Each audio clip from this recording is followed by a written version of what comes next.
And welcome back, ladies and gentlemen, to 2017 League of Legends World Championships.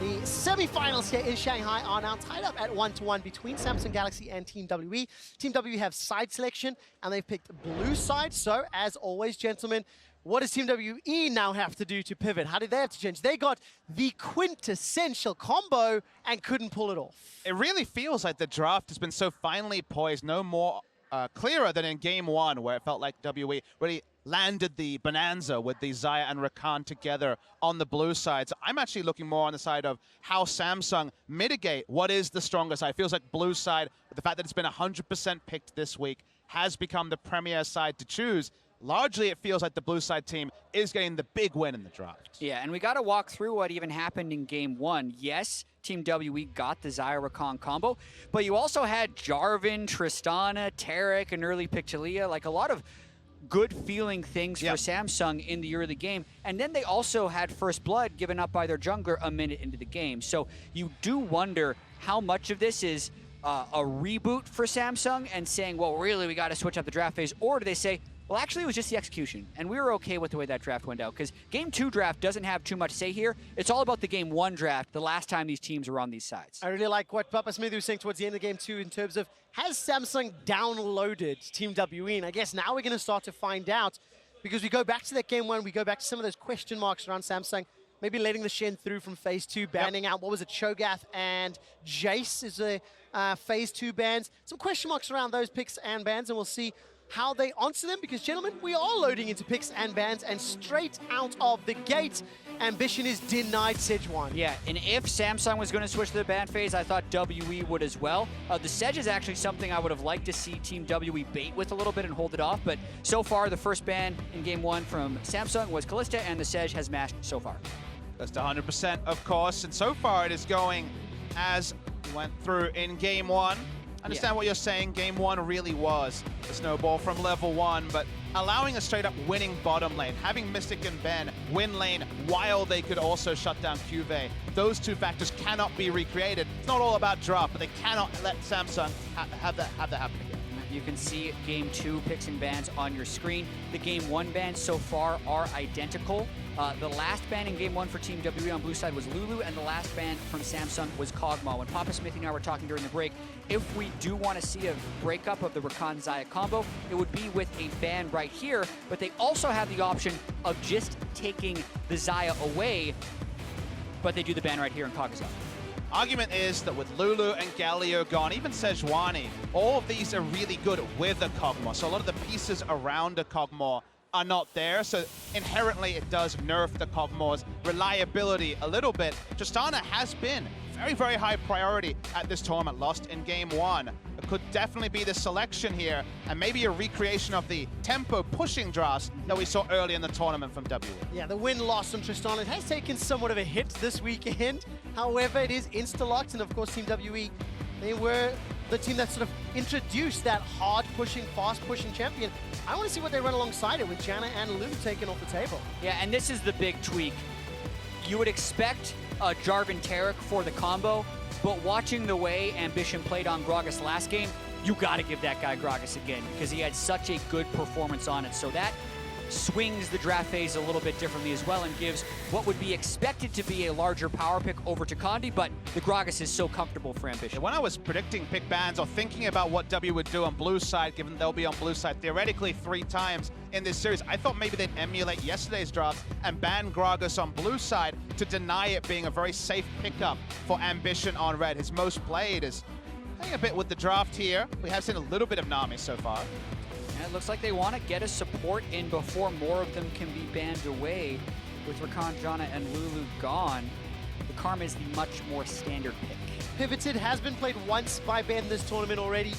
Unfortunately for him, was not that great. 0-3-6 was the final stats, and it is now locked in once again. An outside chance to mid lane flex pick as well. So does play with the minds of Samsung Galaxy a little bit. xiye does go on wave clear duty from time to time. His crown going to his tried and trusty Varus, by far his most played AD carry in the LCK in summer season.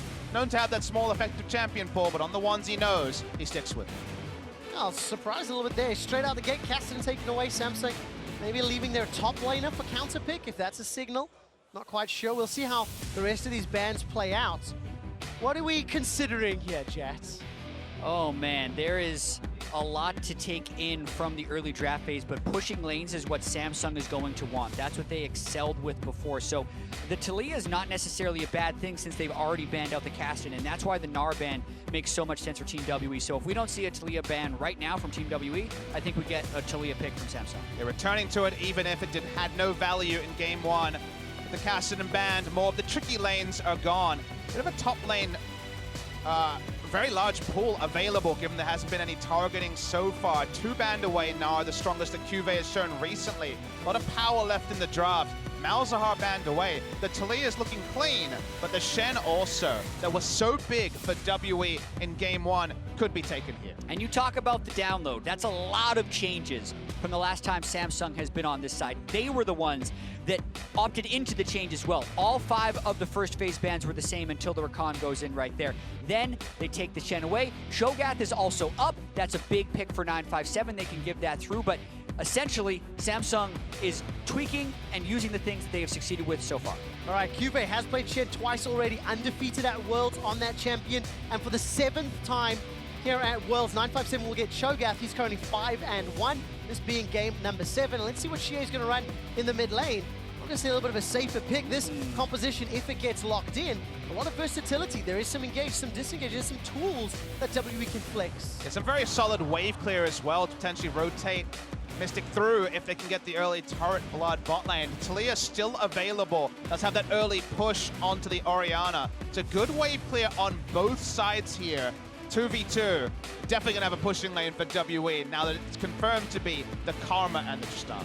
Yeah, so much of this game will be about the early push and who can start that turret snowball. We have seen 2 very fast games in games 1 and 2 with the Nexus falling before 30 minutes. The Karma and the Ori and the Cho'Gath are all wave clear picks right there. Yeah. And then look for some invading jungle from Condi. I mean, you heard a bit of a gasp around the crowd when the Orianna was locked in for xiye. Actually has no games on it in summer season at all, so not a core tenet of his champion pool. So interesting to see a new pick come in for him, at least in terms of the recent history, right here in game 3 of the World Semifinal. It's insane to think of Orianna as a new pick for any mid laner, but that's the case we have for xiye right now, and I think a lot of it was a denial pick away from Crown. They were a little bit worried about the Shen, Gragas, Ori kind of delivery system combo they could get with the Orianna, and it hasn't been a super meta pick so far. They have to pick it away. I mean, for such a staple of champion pools in the mid lane, 1 game in 2017, a victory,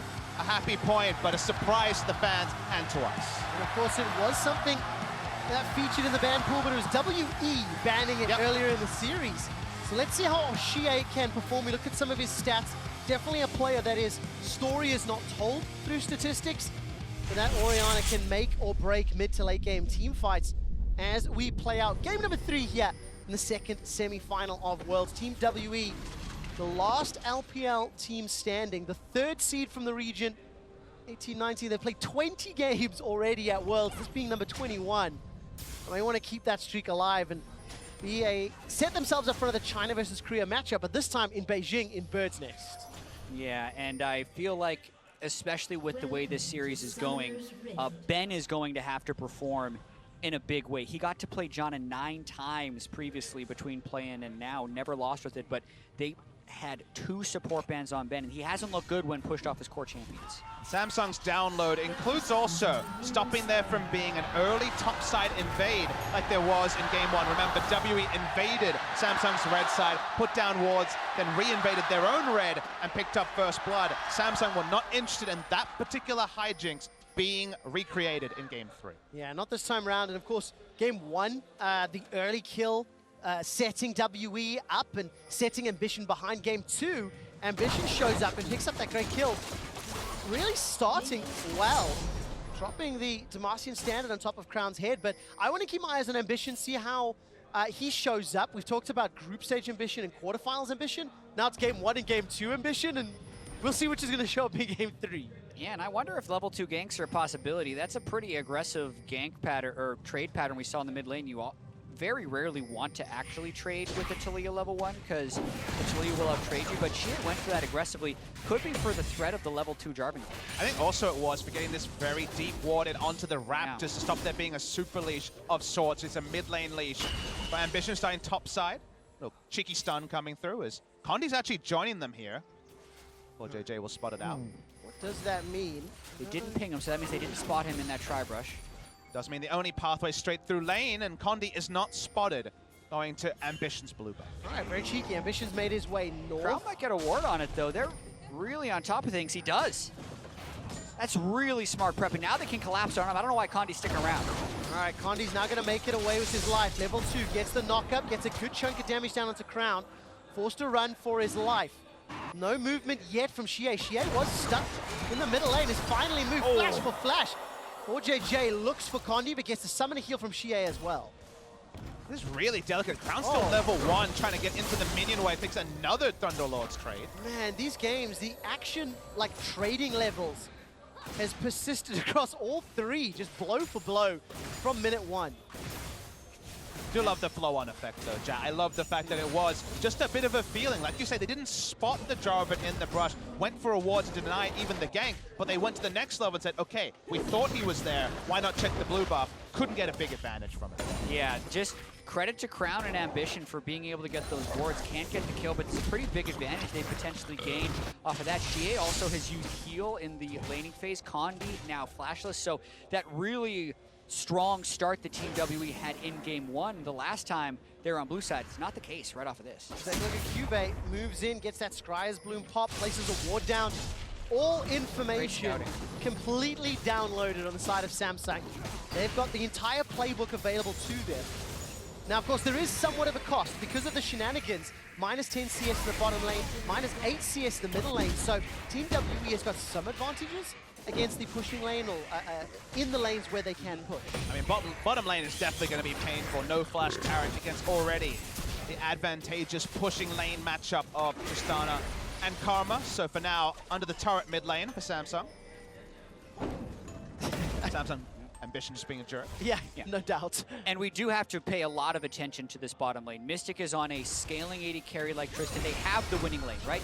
If that is the key for their success, which it has been, it's on Ambition and Samsung to try and shut that down.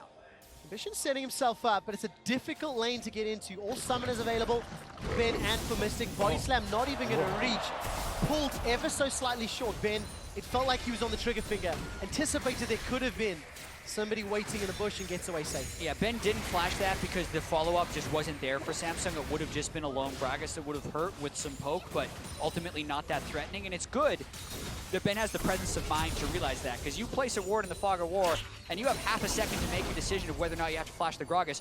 You need to have the whole game in your focus in that moment to know not to flash, and Ben didn't even flinch. I see what it equates to is now Ben's going to get, well, it just sidestepped the Dazzle actually. xiye unable to interrupt Crown's recall. And the game is a gold advantage to Team WE thanks to the CS numbers that have been accrued in the middle and bottom lane. We've not touched on 957 CuVee. It is a farm lane. Cho'Gath into Shen, getting close to 6. And that means CuVee, the safety button of Stand United, will allow Ruler and CoreJJ just a little bit of extra breathing room from any shenanigans that WE can put on the map. Yeah, and post 6 on the solo lanes, this bottom lane becomes a much scarier place and diminishes a lot of the strength you would get from the pushing Tristana and the Karma. A really good buffering there from Mystic. 3-6 though, they could be rather ambitious. Would they try for a dive? It would be incredibly ambitious. Their damage just isn't there yet. Yeah, maybe if heal barrier was down, you could try to make something happen, but with both being up, a little bit too risky there, so Condi will just back away. Do like the fact, we're going to compliment Samsung on their adaptations in draft and early game. Worth noting that WE finding more pushing lanes, going for the Karma, also having very good wave clear in mid and top is an adaptation for them. Okay, Root is going to connect down onto Ruler. No flash for CoreJJ, but they're going to try a 5-man dive here if they actually go for this. the knock up onto CoreJJ. Remember, no flash. Shockwave comes back. Stand United was picked up. That's been interrupted by 957, but this should open up tower damage in favor of Team WE. Going to start hammering that one away. The E comes down from Mystic and will just pop. Where's the rest of WE? They're not sticking around. Get the Stand United without it turning anything around, but that's still just the top laner who can teleport in. they're applying as much possible pressure as they can while they have this window in the bottom lane. But it's so hard to actually DPS down a turret when Taliyah can rotate so quickly. When Shen, honestly, is happy that he was interrupted in that particular scenario because there was no more damage to follow, and he gets to stay in lane and keep pushing. Cho'Gath was held accountable. That means that Samsung really lose little apart from a chunk on bot lane outlet. Yeah, and Team W is playing on such tight timings for that play. They were there with xiye at level 6 before Crown was level 6. Crown couldn't match with that Weaver's Wall, but CuVee did hit 6, just barely, and it was the ultimate of the Shen that ultimately saved CoreJJ's life. And that means he gets away to fight another day, and fight we shall have. Ben gets caught up by the Dazzle, trades back and forth, no 6s available yet.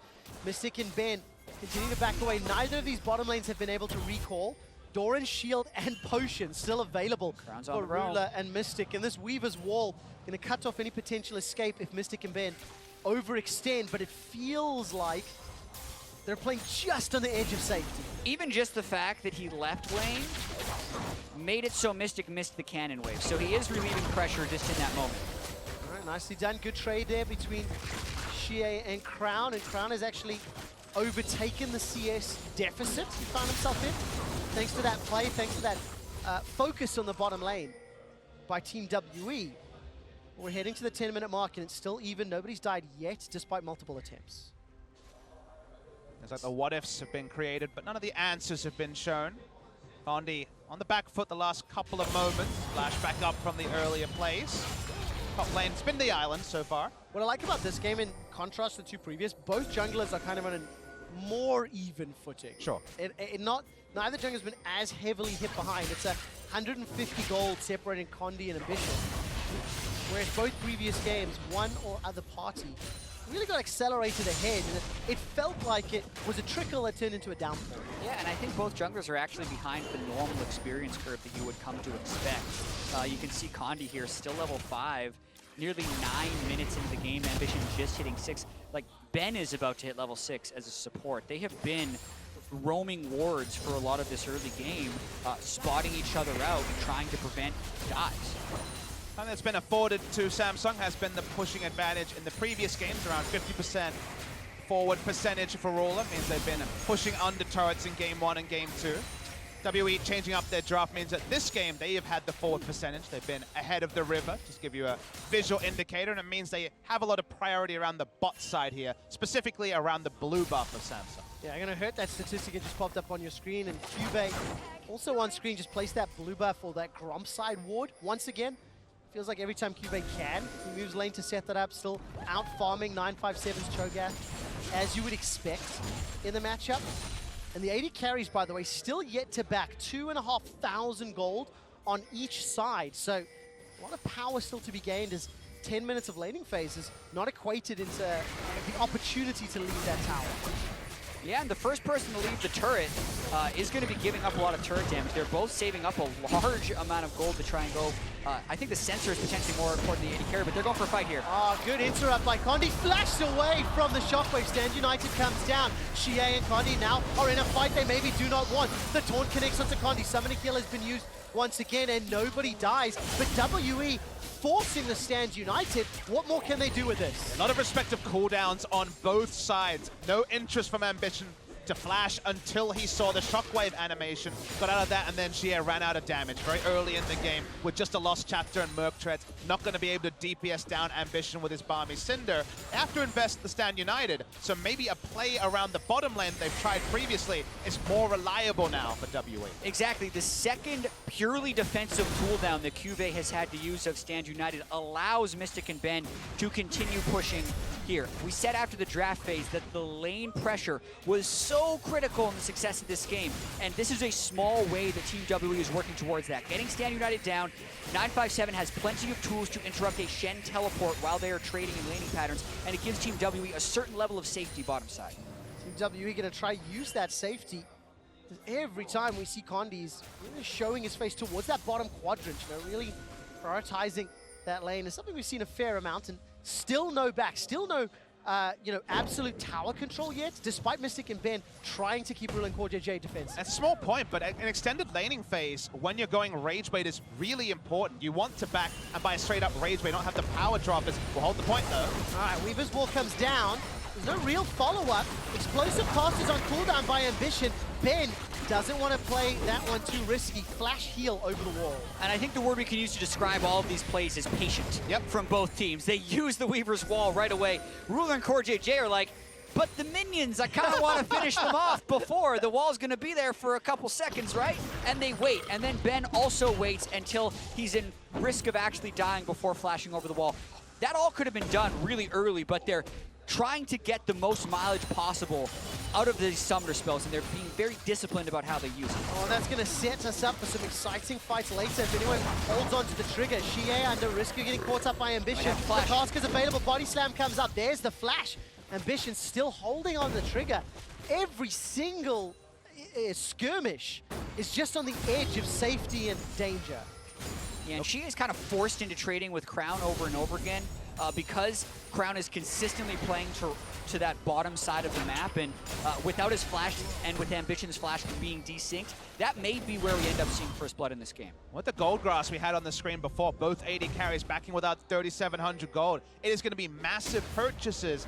Ruler should be able to straight up buy a Rage Blade. Adds it to the Ardent Sensor. Staying in lane for 12 minutes for a Rage Blade carry is insane. This is the first buy Rage Blade we've had at the entire tournament, and now the instant power level gain for Samsung cannot be matched by any items for Tristana and Karma. What is the equalizer on the other side? Mystic, obviously, Berserker's Greaves, Pickaxe, BF Sword, but Ben has completed that Ardent Sensor.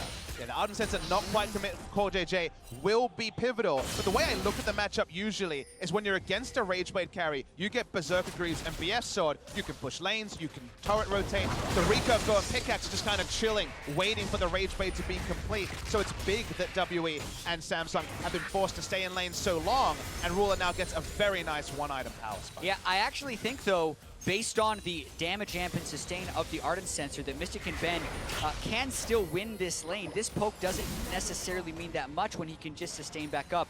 But after another wave or two, when CoreJJ can recall to go get that Ardent Sensor, that's when you really notice that advantage. Oh, look at the damage. Full 4 autos onto that E. Ruler gets chunked down, gets the heal from CoreJJ instantly. But keep your eyes on Mystic. Every auto giving that HP back thanks to the Ardent Sensor, and Condi is waiting in the wings.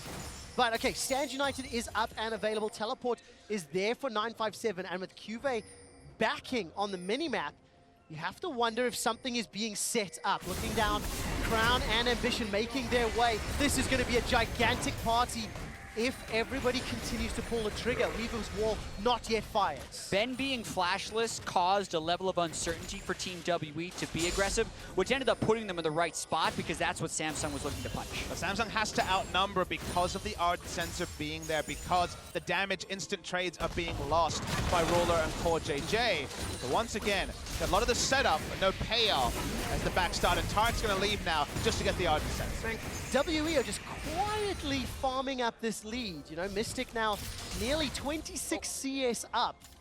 Small misstep there by xiye, but, you know, Righteous Glory picked up for 957. xiye and Mystic getting closer to their first big completion, and you have to feel that both teams are going to be fairly happy with this even early game because they both scale relatively well into the mid and lates. And they're both big-time team-fighting teams. Like, that's the point in the game that they really want to get to. I would say that Samsung has a bit of a hedge towards a 4-1 team and a split-pushing team, but still big, giant team fights. And xiye with Condi are going to be looking to pull off the Jarvan Orianna combo in team fights and have Mystic go off the backside and clean up. So, yes, the Rage Blade is a power spike for Ruler right now, but neither team is super unhappy about this game this year.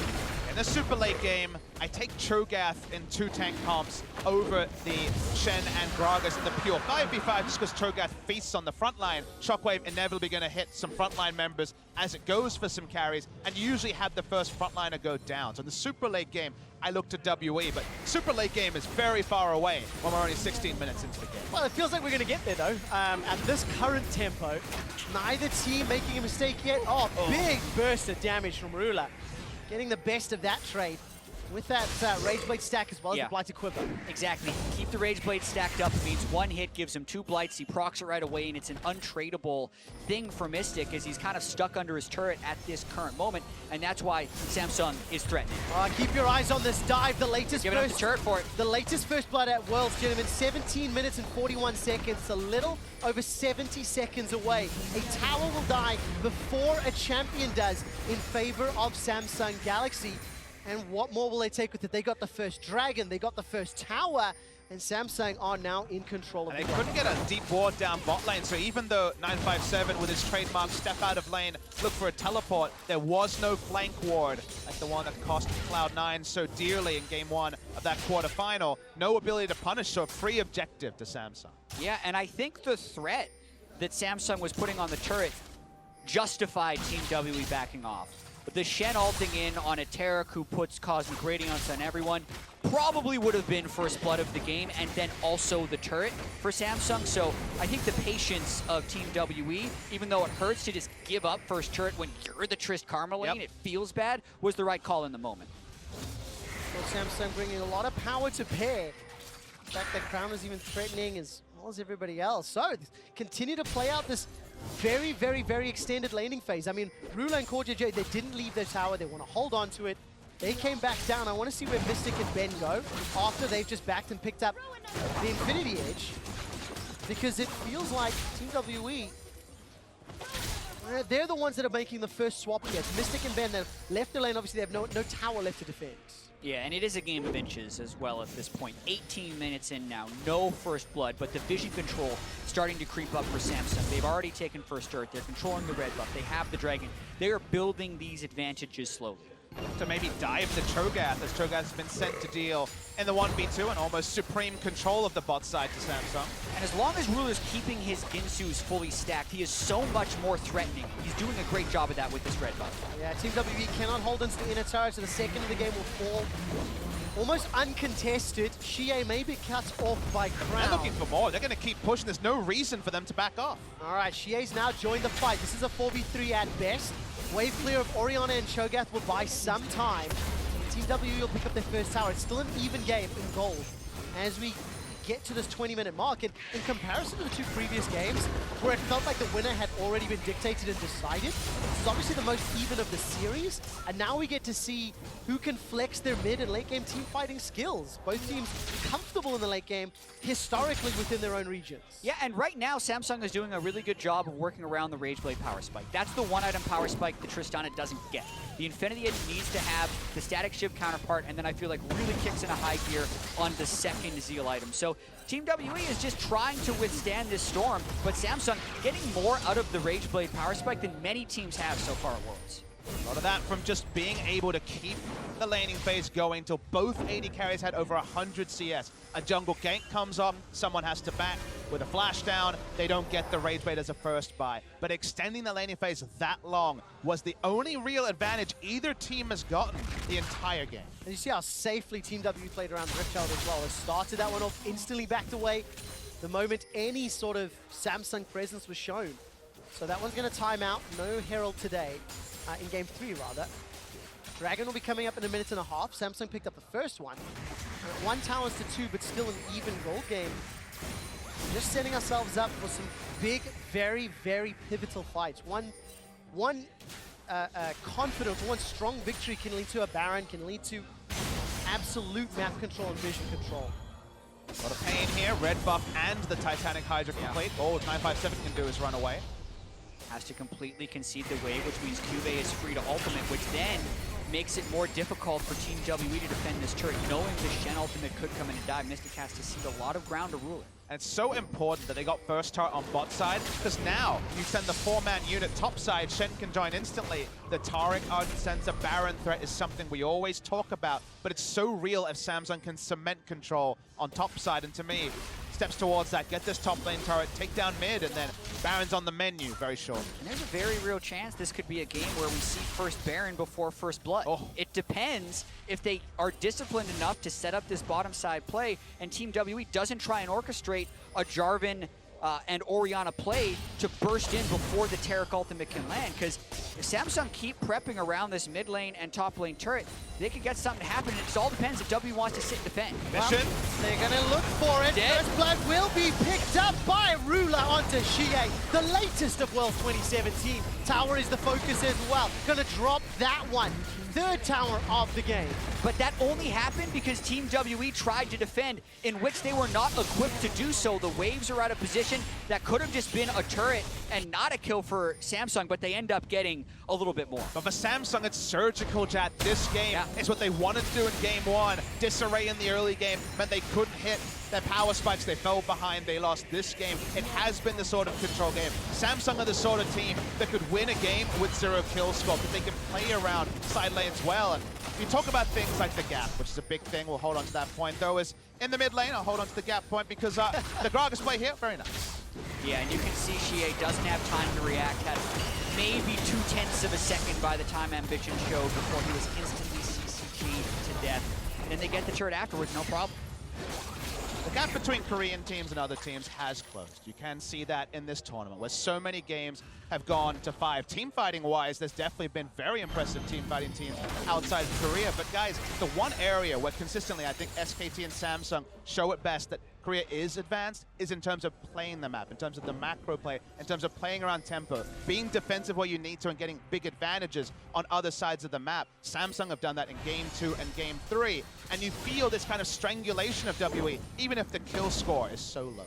You also have to wonder, though, how much advantage can Samsung get? Because they need to have a lot. They need to play around this Baron, unless W can get the fight. Body slam was interrupted there. Condi still got Cataclysm available, but look at the radiance. That's going to buy so much time. Now it's a 5v4. Good shockwave in reply. 957 gets the feast out. It's a 1-for-1 jungler for support. CuVee gets a taunt up, knocked back, and xiye's dropped down. His flash means nothing. Samsung Galaxy are running away with this fight as they're trying to run Ben and Mystic down. Mystic takes a couple more volley shots to the face and ends up being a 1-for-3 in favor of Samsung. And there was 21 minutes of pain leading up to that moment of the surgical demolition from Samsung. WE goes for the fight, but they just don't get the clean initiation. The Taric ultimate ends up going down, and they just clean house on Team WE and now have the large lead they have been building towards for so long. And the adjustment in pick of bans is no clearer than the Shen that was prioritized in the second round. The Shen able to use here, used on Ambition, huge shield coming through from both the Shen, opposed to the Colossus. Watch the Shen particularly, get the first kill onto Condi, he's all alone. The taunt here from CuVee after the shockwave onto xiye and multiple members turns the fight that started 1-for-1. And then watching the end of this fight, the taunt chained into the seismic shove. Beautiful. What takes xiye out of the fight was still a relatively close fight before that moment, but in that big moment, they do out-execute. And look at the gold difference. So a bunch of kills, Baron secured as well, and a 5,000 gold lead. Samsung Galaxy are ahead in every single metric, and they played the map beautifully already. Now it just gets easier with Baron. And they have silenced this crowd as well. These are the demoralizing types of games you talk about. Team WE already lost with the Jarvan Galio, the dream composition for themselves. And this game, Samsung has just lulled them to sleep, but are winning in all of the lanes. It was about the push. That's what we talked about. They had the push in so many different ways, and they're getting aggressive only when they need to, making it feel a little bit hopeless for Team WE. Can WE even really get on the board in this game? Because they need something to get some momentum back. The safe objectives for WE to pick up have dwindled minute after minute. Minions became harder. Their jungle camps were contested. Wards were moved up, and now with an engage comp, which is really all you can describe WE's comp as it stands right now. There isn't an engage they win. There's not a 5v5 fight, even with like the Rumble Twitch that we saw in Game 1, that really looks realistic to go their way. And Samsung keep pushing up, and all WE can do is be second to a rotation and hope for a Samsung mistake. Yeah, looking at the timing there, as soon as Rula and CoreJJ made their way to the tower, CuVee was waiting in the wings, potentially setting up a dive from behind. The moment there's not a clear push, go back, shove the next wave, and roam to middle. Remember that it's not been a perfect game from Samsung. The two defensive Shen ults stopped there from being picked earlier, delayed the game. The Shen's power, just in saving the couple of mistakes early game, have allowed there to be largely a good performance. But if those mistakes lead to kills, it's a very different game. Yeah, prevents any type of snowball, though, because they had it, right? So they were playing defense where they had to so they can continue to apply the pressure in the right places. The Trist Karma still haven't taken the bottom lane turret, right? The fact that that is still standing speaks volumes to the way Crown, I feel like, was consistently living in the river in the early game on that Taliyah. Hurts him early on, but it made up for it later. Those ultimates from Crown's Taliyah just allowed the bottom two towers fall in quick succession, and that's when Samsung's map play took over, something that we were talking about, just how clean they were playing. You can hear the chants trying to come in here in favor of WWE. A bit of restless energy, that's what it sounds like. The people want to see something, they want to see signs of life from WE, but Samsung are not obliging. Yeah, and games like this, where it's 4 kills to 1, 26 minutes in, make it feel very much like a strategy game, which allows you to kind of dissect the team compositions and what tools they have in these moments. And the Taliyah is so key for them right now. The fact that they picked the Shen, xiye decided not to go for the Taliyah, which could have given them more bot side pressure, afraid of whatever Crown's counter pick could have been to the Taliyah, is having a pretty large output onto the state of the stage. I mean, it feels like we're watching a civilization game, and it's an economic victory coming through from Samsung. There's been no bloodshed. 5 kills, most of which were in one single fight. Otherwise, the economics show you very clearly it's only gone in one way from 15 minutes. They got standing gold. They made some mistakes with 2 defensive Shen ults before this red side graph started. And from there, it's only been one-way traffic. It has been, and now Samsung need to get through the wave clear. There's one thing a Team WE do have. Obviously, the Orianna and the Cho'Gath can help, even more so in Mystic. Almost 2 shots the wave and ruler. But man, oh man, WE now need to look for a mistake or look for a magical engage before the Cosmic Radiance land in order to turn around this gigantic goal deficit. Yeah, and I think Samsung is just in a holding pattern now until the objectives come back up. The second mountain is now up. With that 1-3-1, they pushed Team WE into defensive positions, making this break uncontestable. They already have good control wards in the blue buff of Team WE, which preempts the Baron Vision. Samsung, they've played this game before. They know how to start out the game, and they're just going through the motions right now. Really nicely done. The smaller side, I would have loved if they delayed it 30 seconds and just forced the 35:05 Elder Dragon, you know, just in case the game doesn't end before then. Speed up that process. Irrelevant, however, it's just something I'd like to see coming in more. They probably wanted the Infernal Drake. 2 mountains in a cloud, they're just like, well, what's it gonna be? The Infernal would be nice. They get another cloud. If they knew it was a cloud, they would have waited that 10 seconds, but they're willing to roll the dice. Either way, Samsung just in an absolutely great position. You know, closing this out, I'll put them 1 Nexus kill away from a 2016 rematch in the finals with SKT. Samsung continuing to, I don't want to say surprise necessarily, this was a series where they were favored, but if you had said at the beginning of the tournament that it was going to be a Samsung SKT final, it would have been a shocking thing to state. Absolutely. Longzhu were the big favorites from Korea. SKT are always SKT.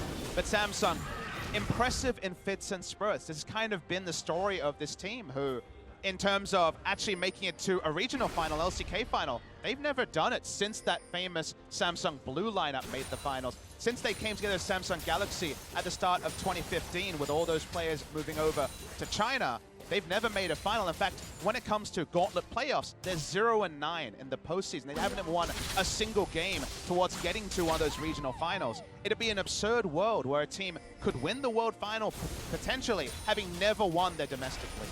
Yeah, and Team WE, even though they won in spring, were the 3rd place team in the summer split. But even refocusing in on this game, there is still the slightest of chances that Team WE find the right team fight.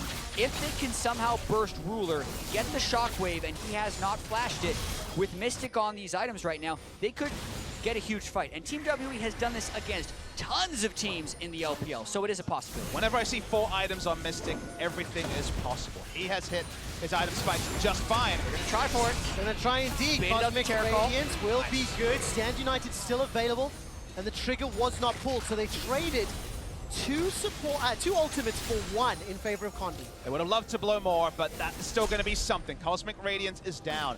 greater chance they can find the fight they're looking for. Notice there is 2 lockets on Samsung's side. They are both up to answer the shockwave. The flash was big. Condi needs to find a way to get some of his health back, especially without the Cataclysm. So Samsung still being fairly confident. Here's Ambition! All right, Ambition's got the Stand United on his head. Mystic is able to buffer the escape on that rocket jump. Now it's a full-on 5v5. Shockwave pulls back too, but it's not only the front line. CoreJJ gets feasted down, and Samsung win. They get the first kill. Their damage dealers went untouched. It's the double locket meant that the shockwave did almost nothing. Both of them popped, negated all the burst damage, and from there they're looking for another turn. Yeah, CuVee's gonna look for that taunt flash possibility, not gonna find the target. Ben gets shut down as the Weaver's Wall locks him out. There's 9,000 gold in the lead, and Samsung gonna peel away to the Baron. That double locket was so good. There are diminishing returns when the second person presses the locket, but it almost made you think Taric ult was still up. You're like, ooh, the shockwave! What happened right there? Mystic couldn't get through Shen. Samsung had the gold lead, played with the gold lead, and played that fight beautifully. Simple equation. Double locket versus a no void staff Orianna, unfortunately, means no lasting damage onto the carries. The moment that happened, they could just turn on the front line. Mystic had to move backwards, and all the damage was gone from WE. I'm so glad you talked about that no void staff. When we get out of the replay, look at the item disparity between these two teams, but this was obviously the secondary engage. Yeah, also burning the flash of xiye very early on. 957 does teleport in, but frontline versus frontline, you're ulting the 2 tanks. They hardly take that much damage, and the carries are completely untouched for Samsung, able to free hit. Yeah, usually when you see that dive in, the amount of burst damage would mean that the front line is brittle. You can't have your carries continue to move forwards. Not the case with the double locket. And Trevor, he went for the Banshee Veil because he was on the way to it. He saw the Fiendish Codex. He felt pressured enough because of how the game was gone, not confident enough to go for the Void Staff. It's one of those weird spots where maybe you need to hit and hope with the Void Staff and accept that you don't have the defensive opportunities. We talked about calculated risks in game 1. This feels like very much a defensive choice in a game where you don't have the latitude to make it. At this stage of the game where it is, you need that 3,000 elo shockwave, and a Banshee's Veil's not going to get you close to that, especially when you compare on the other side, Deathcap, Leandries, Morello, and Voidstaff for Crown's Taliyah. He's just going to be destroying people with that threaded volley. So Baron up, only inhibitor turrets remaining. WE now have to defend against Baron empowered minions. Yeah, and it's a double Mountain Drake Baron. So I think that's also why Ruler picked up this rapid fire cannon. It's not necessarily the item you would expect out of the Varus, but it's for those siege shots. They Taliyah wall around with the double Mountain. That was easy. But Samsung is also just making it look that easy. Cutting through that tower like a hot knife through butter. Inhibitor falls as well. WE, they don't fancy themselves any opportunity for an engage yet. Yeah, and Team WE has probably just waited too long to find these fights. They were never able to orchestrate that right engage, and it's the gold that is really paying off right now. It's just a 3-inhib destruction by Samsung. Team WE, the reason they're not engaging is because the game just ends on an engage, and they're hoping for some type of lucky fight with Mystic, but Samsung is not the team to give it to. Trying to find an opportunity. Cosmic Radiance starts getting channeled, and Condi will stay alive just a little while longer, but the chain of corruption spreads from 957. He's forced to flash back away. Now Ambition takes a couple of autos. Look at those shields and the lockets and the heals. The third inhibitor falls. Samsung, despite the fight looking a little bit hairy, they get every inhibitor, and this will just allow them to use this 14,000 gold lead and double super minions to push down the Nexus. The game extends, but to what end when you lose all 3 inhibitors when you're WE? They have the teamfight tools, but they never felt confident enough to pull the trigger because they couldn't force anything out of Samsung. They're not even finding Krugs or minions or monsters in their base to find more gold. They can't close what is now feeling like an unassailable 15,000 gold. And Papa Smithy, with the tempo of this game, Crown has gone to the library and picked up the same book that FLICKR was reading from yesterday. Got himself 9 stacks on that Magi's in 35 minutes. There's the next dragon, not an Elder. However, this game may be over before that even gets a chance to spawn, because Samsung, they have just absolutely controlled what felt like every stage of this game. It's just so demoralizing if you're WE, this team that fancy yourself in a late game team fight. You would have been happy with the pace of the game being slow. but they kept slipping. Maybe they weren't even conscious of it, but every second it slipped a little bit further, a little bit further, a little bit further. We could identify it, but it was so small at the time. But now it's turning into a much faster pace because this game ends when Samsung chooses for it to. 3 inhibs down, don't even need the Baron because there are 6 super minions that can crash at the same time as they prep this push. And they're even just pulling them off the turret with another Taliyah wall. Yeah, that rapid fire cannon's going to keep Ruler safe as well if needed. There's the engage from Condi. Can't even finish the Cataclysm. He just gets dropped where he stands. Between Crown and Ruler, they destroy him. Team WE, last Bastion, last Nexus turret, last chance in a 4v5. Cosmic Radiance start getting channeled, and Ben will get split away from the team.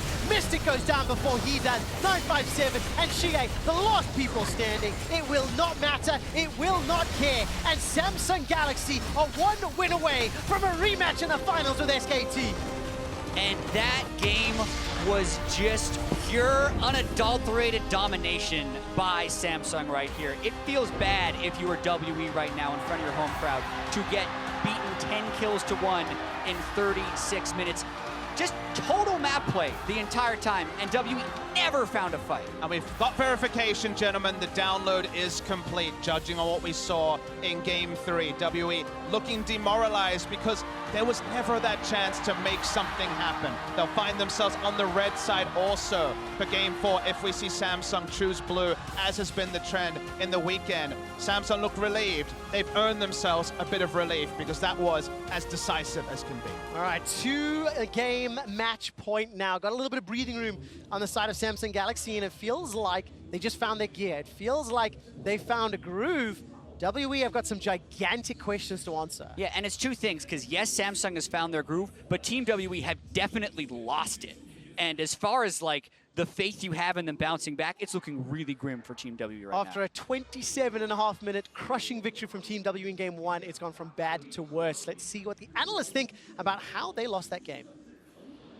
I mean, we could say it in so many ways, quick shot, but Samsung Galaxy here in Game 3 seem to have found their form. That precise, slow play that you talked about, Deficio, where they will win the game even without kills if they have to. I mean, it's beautiful to look at, and it's so hard to play against. If you don't have an easy way back in a game like this, when you're like, do you get a mistake from Samsung? Not really. Do they overextend? Do they chase kills? No, they don't. They're just like, oh, there's the 1 kill we need. Here's a Baron. And then they just slowly grind you out. And if you don't have aggressive tools in the early game, WE can't win. And this is kind of exactly how we laid it out in the pregame. You know, WE need to play around bottom lane. They're going to focus on this area of the map. That's why Samsung have crafted so much focus here. The Shen denies all of these plays around the bottom side of the map. The Varus pick is huge for Ruler, so much comfort there, and then they can actually be the ones to start off fights with that ultimate as well. You bring crowd control on the bottom side. Even if you have that Taric for a little bit weaker of an early laning phase, they have the Taliyah and the Shen that can roam down there, so the solo lanes get to basically X out any of those bottom lane plays. Yeah, and I think that 2 games in a row now, you've kind of had this feeling where it's like, well, if WE can get that fight, right, they could win the game, but Samsung does not give you that fight. They, as you said, they always go for the optimal play. They're willing to slowly grind you out. They're willing to play the map. And when they have better engage tools, when they have better responses to what WE's options are, unless they do slip up, unless they get over-aggressive, WE never has a chance to take that fight because it doesn't matter how strong Cho'Gath is in this straight-up 5v5. He cannot move around the map as quickly as the Shen. And we cannot see the Orianna match the roams and the movement of the Taliyah either. And that's why I think if you look at the draft, you know, on your screen here, when we go down to pick number 4, where you have the Cho'Gath, and pick number 5, where you have the Orianna for WE, I think that's where it kind of falls apart for them, because they have this bot lane I really like that can push very aggressively. They can try and take the tower against the Taric. But when you have an Orianna who can't leave his lane or her lane, and you have a scaling top as well, it gets really difficult to get the bot lane tower and be aggressive. What are you taking place there, right? Because we look at the Cho'Gath as the quintessential 957 champion, but it was mentioned by the casters that xiye hadn't played Orianna a single time in summer, and so this was a very new pick for him. You'd think the Syndra may have been the way to go? I mean, if you want to be more aggressive in mid lane early game, there's Syndra, there's LeBlanc, a champion he's played so much as well in the past. He used to be the Lucian guy as well. Like, not specific just him, but he's played Lucian as well. We saw that at MSI, and there are definitely more aggressive choices he can go for. I'm even going to bring up a champion that you guys might slap me in the face for, but Rise is a thing. Don't you say it. And I'm just saying, if It's you almost want, as bad as NHA. Let him be, let him be. if you want some early game pressure, there are multiple mid lane choices. Orianna is not one of them. And I think you need more early game if you're WE. I mean, I'd even say. I know. What about an engaged support, right? You know, something a little bit different. So yes, the Karma does brings pressure in the bot lane. They do have that pushing strategy, but if you cannot actually execute on a lead, if you're getting shut down because of the roaming picks in the solo lanes, then you need something that allows you to find fights when you have advantages in the mid game. And while yes, you can go early, you can look for the Syndra and these sort of early aggressive plays. If they want to play a team fight style, you still can, but we saw, Ben on the Recon, that was where they had their success. They're able to get a lead, they're getting these advantages, then they can find a fight. And if you're willing to play something like that, even like the Leon and like the Blitzcrank that we've seen being taken out, I don't know if he has those picks prepared, but that is a way to find fights and force fights when you have advantages. I just want to see the lanes more aligned in what they're picked for. If you pick an engage on the bottom line and you had a Blitzcrank in that game with 2 scaling solo lanes, I think the same thing happens and it might even be worse. Because you're not going to be able it has to be a cohesive game. Exactly. That's basically has been the breakdown for me, because Karma, you can push on that turret and try and get some of that early gold going, but as soon as Shen is level 6, you saw them. Condi's just waiting around bottom lane defensively. They're just basically waiting for the counterplay, which Samsung are going to grind you out. They're not going to give you that opening. And let's be clear, we're talking so much about Champion Select because Champion Select did dictate so much of the non-fighting that took place in this game. We really only got one big one, and that was 24 minutes in. Samsung Galaxy will come out on top in this one, 3-for-1, but we see WE's best attempt at a combo here. And I think them just saying, we have to look for a fight is correct, but when you're then all-inning on a Gragas, I just gotta say, no, you're not winning this fight here. Like, you need to find Varus or Taliyah. Like, yeah, they land a good shockwave here, which could have been the big one. And then the follow-up is that Cho'Gath ends up feasting the support next to him. And the first engage and then the actual kill onto the Taric was just not what they were looking for, and they were already behind. Yeah, it's definitely very true. You also have to give a lot of credit to Samsung, though, for how well they avoided these fights, for how well they picked their battles, and even for the champion pools of the solo laners. I mean, yes, they did get their roaming picks, but the Gnar and the Malzahar have been so big for CuVee and for Crown that they're drawing those bans, right? They're opening up the ability to play these other picks, and there's just so many champions that it feels like they're very threatening on right now that it becomes really tough in draft. And now we find, or rather Team WE find themselves in the opposite position of RNG from yesterday, now down 2-1 in the series. They are the last hope of the LPL and the Chinese region here in terms of making it to the final and not letting it be a rematch of last year's final. So, with Samsung electing to go back to blue side, WE mounting back-to-back wins. Let's talk about mentality of these players and how they find their groove that Jat claims they lost. I think WE needs to go back to what they did in game 1, where they managed to get a lot of engage, a lot of very aggressive picks who could actually force fights in the early game. I think that benefited them quite a lot. They had the Shen and they had Zyra Rakan. Now, obviously, you're probably not getting that entire trio once again, but they can definitely look for more aggressive early game picks. And I actually think being on red side is not bad for them, because they can now last pick either mid or top lane. Ideally, they last pick mid and get xiye in a good early matchup so he can actually roam to top or bot side. Yeah, and I think they need to do all of that without giving up the Janna, as we have seen before, which is hard because you're trying to shuffle around these pieces, but there are still the key bans that you can't give up. Yeah, I mean, I think it's going to be very difficult for WE if Samsung is executing on this level, but I definitely agree. Best chance is early aggression, drafting something cohesive that makes sense. If you're going to go for this early aggression in the mid lane, then all in on a mid and early game strategy. We've seen them pull these off before with Jace and Caitlyn and these sorts of things. I wouldn't even mind seeing them go for some sort of early pushing strategy. Yeah, and I think Crown is a guy you can definitely punish. Like, I don't think he's been amazing in this game here. I think he's been very open for ganks, especially, which is, again, where you have a good combo in the mid lane between your jungler and your mid lane, and you can take him down. You brought up the LeBlanc. I would love to see xiye's LeBlanc come out here when everything's on the line. Any final thoughts here before we go? That's it. All right, Samsung Galaxy are 1 win away from a rematch versus SKT in the World Finals. When we come back, see if Team WE can tie up the series. Don't go anywhere.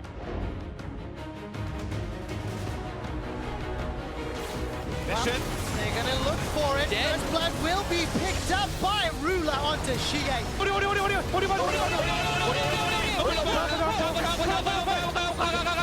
Now it's a full-on 5v5. Shockwave pulls back too, but it's not only the front line. time. CoreJJ gets feasted down, and Samsung win. They get the first kill, 957, and xiye, the last people standing. It will not matter, it will not care, and Samsung Galaxy are one win away from a rematch in the finals with SKT.